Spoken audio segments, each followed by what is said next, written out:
ল কলেজে আইনের ছাত্রীকে গণধর্ষণের ঘটনায় এবার শিক্ষা দপ্তর রিপোর্ট চেয়ে পাঠালো, যেখানে ঘটনায় তারা অত্যন্ত হতবাক।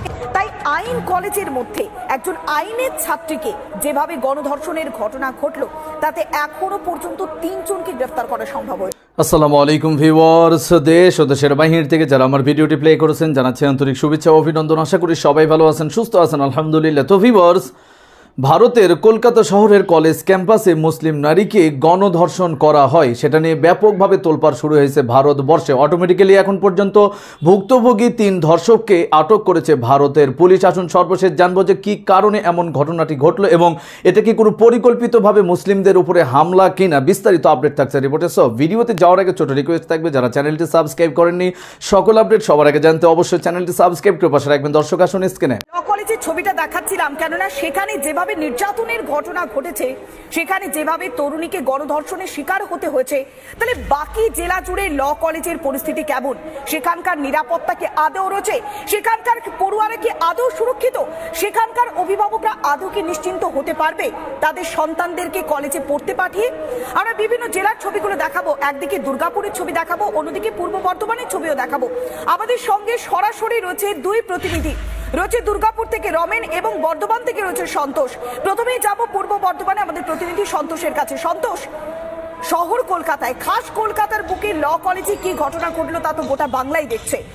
বর্ধমানে ল কলেজের নিরাপত্তা কি আদৌ রয়েছে, নাকি সেখানেও একই পরিস্থিতি, ঢিলে ঢালা সেই নিরাপত্তা?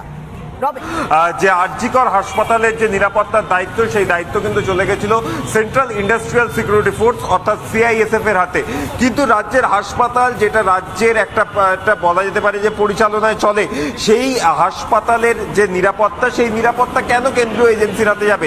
সেখানেও কিন্তু মেন প্রশ্নটাই উঠে আসে যে নিরাপত্তা কি আদৌ দিতে সক্ষম এই হাসপাতালগুলোতে। এবং এরপর কিন্তু যদি দেখা যায় ল কলেজ, অর্থাৎ এই মুহূর্তে আমরা যেখানে দাঁড়িয়ে রয়েছি একবারে কসবার যে ল কলেজ, সেই ল কলেজ আমি দেখাতে বলবো আলী হোসেন আমার ভিডিও জার্নালিস্টকে, একবারে ঘটনাস্থল, যেটাকে গতকাল আমরা দেখেছিলাম যে লালবাজারের সায়েন্টিফিক উইং এর আধিকারিকরা সেখান থেকে কিন্তু তারা যে স্যাম্পেল, সেই স্যাম্পেল কালেকশন করেছে। তুমি যদি দেখো একবারে ঘটনাস্থলটা, সেটা কিন্তু মেন গেট থেকে সরাসরি দেখা যাচ্ছে। এবং এইরকম একটা জায়গায় একজন ছাত্রী, এই কলেজেরই, তাকে গণধর্ষণ করা হলো। এবং সেক্ষেত্রে অভিযুক্ত কারা?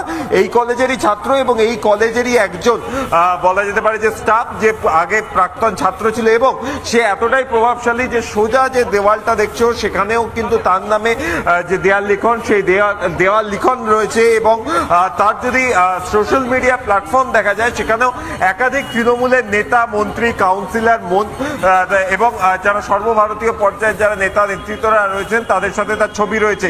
এই রকম একজন ব্যক্তি যে নিজের প্রভাব খাটিয়ে কার্যত আইনজীবী হওয়ার পরেও, অর্থাৎ আইন এখান থেকে পাস করার পর আলিপুর কোর্টে প্র্যাকটিস করার পরেও এখানে তার যে একটা চাকরি, সেই চাকরি কিন্তু সে জুটিয়েছিল এবং গভর্নিং বডি সেই চাকরিতে অ্যাপ্রুভ দিয়েছিল। কেন এই ব্যক্তিকে এই কলেজের ভিতরেই রাখা হয়েছিল তা নিয়েও কিন্তু প্রশ্ন উঠছে। তার কারণ অত্যন্ত রাজনৈতিকভাবে প্রভাবশালী, যার কথায় কার্যত কলেজের ইউনিয়নে কে কোন পোস্ট পাবে সেইটা ঠিক হচ্ছে। সেই রকম একজন ব্যক্তিকে এখানে যে চাকরিতে রাখা হলো, সেক্ষেত্রে গভর্নিং বডি অ্যাপ্রুভ করলো। এবং সেক্ষেত্রে এই যে গভর্নিং বডি, সেই গভর্নিং বডিতে কারা ছিলেন, তারা কেন এই অ্যাপ্রুভাল দিলেন, সেটাও কিন্তু প্রশ্নের মুখে। এবং তার নিরাপত্তারক্ষী তিনি নাকি নিরুপায় অবস্থায় দাঁড়িয়েছিলেন। যে বয়ান পাওয়া যাচ্ছে তরুণীর, যা পুলিশের রিপোর্টে উল্লেখ করা হয়েছে, যেভাবে গার্ডরুমে নিয়ে যাওয়া হয়েছিল তরুণীকে, তারপরে নিরাপত্তারক্ষী অসহায় অবস্থায় দাঁড়ালেন। তাহলে এতটাই ক্ষমতার দম্ভ তাদের, এখনো পর্যন্ত কি নিরাপত্তারক্ষীকে জিজ্ঞাসাবাদ করা সম্ভব হয়েছে? অর্ণব,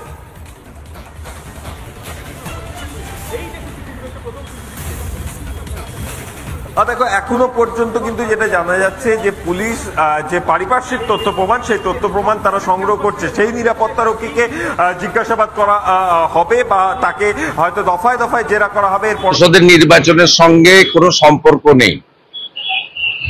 কলেজ এবং ইউনিভার্সিটিগুলো কন্ট্রোল করছে মূলত তৃণমূলের গুন্ডারা, তোলাবাজরা, ধর্ষণকারীরা। এবং এদের প্রত্যেকের বয়স 30 ঊর্ধ্ব, কেউ কেউ 50 ঊর্ধ্ব আছে। এদের সবাই বিবাহিত, এদের 2-3টে করে বাচ্চা আছে। এরা এই জায়গাগুলোকে আখড়ায় পরিণত করেছে এবং অধিকাংশ কলেজের গভর্নিং বডির প্রেসিডেন্ট এই ধরনের ভাইপো গ্যাংয়ের লোকেরা। অতএব এর সলিউশন একটাই, মমতা ব্যানার্জিকে সরাতে হবে। এর কোনো সলিউশন নেই, এটা নন স্টপ চলছে, চলতেও থাকবে। সলিউশন একটাই, মমতা ব্যানার্জিকে সরাতে হবে। অধিকাংশ জায়গায় অধ্যক্ষরা ভয়ে এবং চাপে থাকে, আর অনেক জায়গায় স্পাইনলেস অধ্যক্ষরা আছেন, যাদের যোগ্যতা নেই অধ্যক্ষ হওয়ার। ঋত্য বসুরা যোগ্যতা তাদেরকে করেছেন। বিকাশ ভবন থেকে তো হয় না, তৃণমূল অফিস থেকে শিক্ষা দপ্তর নিয়ন্ত্রিত হয়। ক্যামাক স্ট্রিট থেকে তালিকা আসে, আপনি করবেন, করার কিচ্ছু নেই। এবং গভর্নিং বডির প্রেসিডেন্টের যদি তালিকা দেখেন, চোর, চিটিংবাজ, ধর্ষণ, জেহাদি, জঙ্গি, এই লোকেরা সমস্ত গোটা পশ্চিমবাংলার কলেজে বসে আছে। তার পরিণতি যাওয়ার তাই হচ্ছে। ল কলেজে আইনের ছাত্রীকে গণধর্ষণের ঘটনায় এবার শিক্ষা দপ্তর রিপোর্ট চেয়ে পাঠানো, যেখানে ঘটনায় তারা অত্যন্ত হতবাক এবং মর্মাহত। প্রতিক্রিয়া দিয়েছেন শিক্ষামন্ত্রী। এরকম ঘটনা সন্ধ্যের পর কলেজে ঘটলো কি করে? এরকম ঘটনা ঘটলো কি করে? ক্যামেরার দিকে তাকিয়ে বলুন। একটু ম্যাডাম এই দিকে ম্যাডাম সামনে দিকে ম্যাডাম এই দিকে ম্যাডাম সামনে দিকে আমি প্লিজ ম্যাডাম ঘটনা হয়ে থাকে ম্যাডাম, সেই ঘটনা ম্যাডাম একটু সামনে দিকে ম্যাডাম এখানে দেখা যাচ্ছে এই প্রাক্তনী কলেজে কি করে প্রবেশ করছে একজন প্রাক্তনী কলেজে সন্ধ্যের সময় 7:30 থেকে 8টা। কেউ বলছে 7:30 থেকে 8টা, কেউ বলছে উনি কি আপনাদের কলেজের স্টাফ? হ্যাঁ উনি আমাদের কলেজে পিওরলি টেম্পোরারি জিবি ডাইরেকশনে একটা স্টাফ হিসেবে আছেন। কতদিন আগে? আরো দুজন আছে।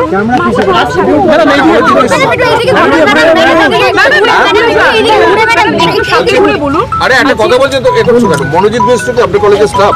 আমার কলেজের স্টাফ মানে পিওরলি টেম্পোরারি জিবি ডাইরেকশনে জিবি করে তাকে এখানে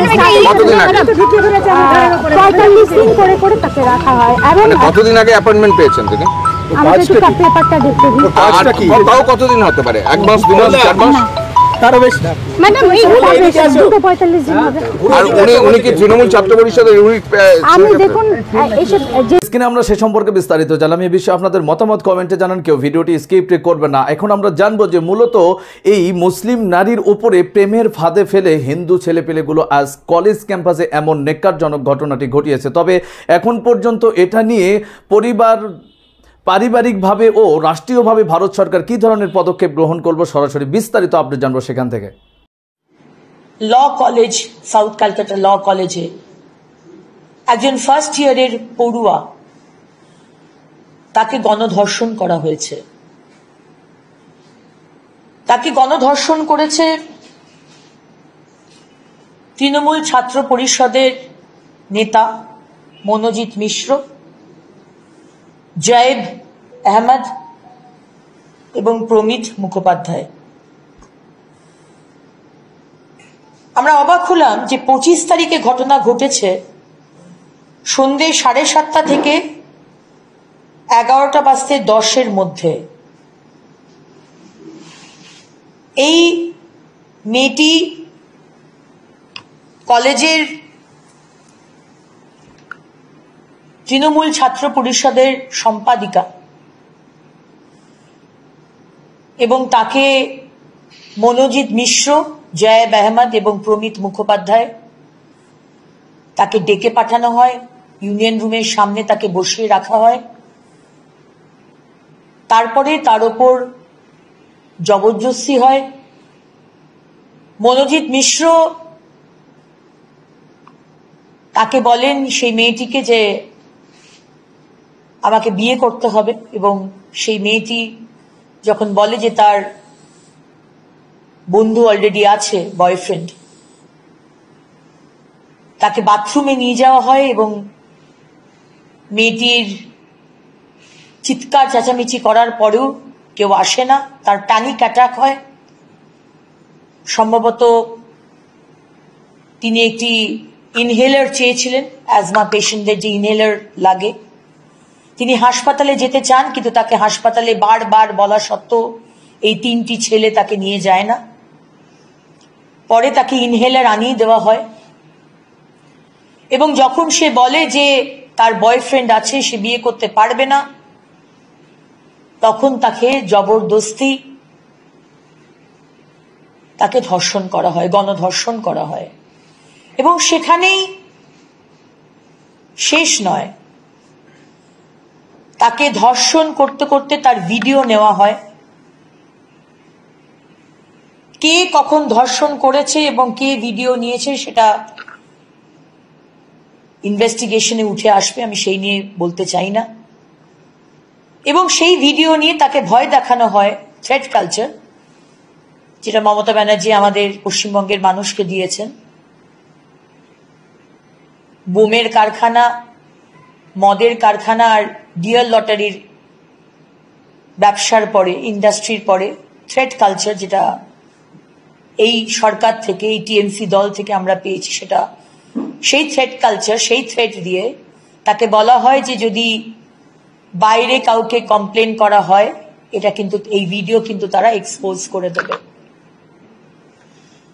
এখন প্রশ্ন হচ্ছে যে এই মনোজিৎ মিশ্র কে?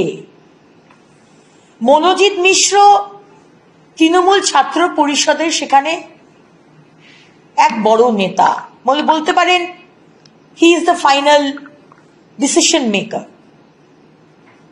অথচ তিনি কিন্তু সেই কলেজের প্রেজেন্ট ছাত্র নয়, সে প্রাক্তনী। এবং তার সঙ্গে যে দুজন, জেব আহমেদ এবং প্রমিত মুখোপাধ্যায়, তারা সেখানকার ছাত্র। শোনা যাচ্ছে যে সেই সাউথ ক্যালকাটা ল কলেজের গভর্নিং বডির প্রেসিডেন্ট অশোক দেব, গভর্নিং বডির প্রেসিডেন্ট এবং বজবজের তৃণমূলের বিধায়ক, তার ছত্রছায়াতেই এই মনোজিৎ মিশ্রের ক্যারিয়ারের উত্থান। তার র্যাঙ্ক না থাকা সত্ত্বেও এই অশোক দেব তাকে কলেজে ভর্তি করেছিল যখন সে কলেজে ভর্তি হয়েছিল। এবং তারপরে যত সিট কলেজের আছে, সেই সিটের বাইরে ছেলেদেরকে ঢোকানো এবং যত রকমের কলেজ রিলেটেড ইল্লিগাল কাজ হয়, সে সবই এই মনোজিৎ মিশ্র করে। এই মনোজিৎ মিশ্রর সেই কলেজে, কলেজ বন্ধ হয়ে গেছে, তারপরেও দর্শক স্ক্রিনে আমরা সে সম্পর্কে বিস্তারিত জানলাম। সো ভিডিও এই পর্যন্ত। ভালো লাগলে লাইক এন্ড কমেন্ট করবেন। দেশের সকল আপডেট সবার আগে জানতে অবশ্যই চ্যানেলটি সাবস্ক্রাইব করে পাশে রাখবেন। দেখা হবে পরবর্তী ভিডিওতে ইনশাআল্লাহ। আসসালামু আলাইকুম ওয়া রাহমাতুল্লাহ।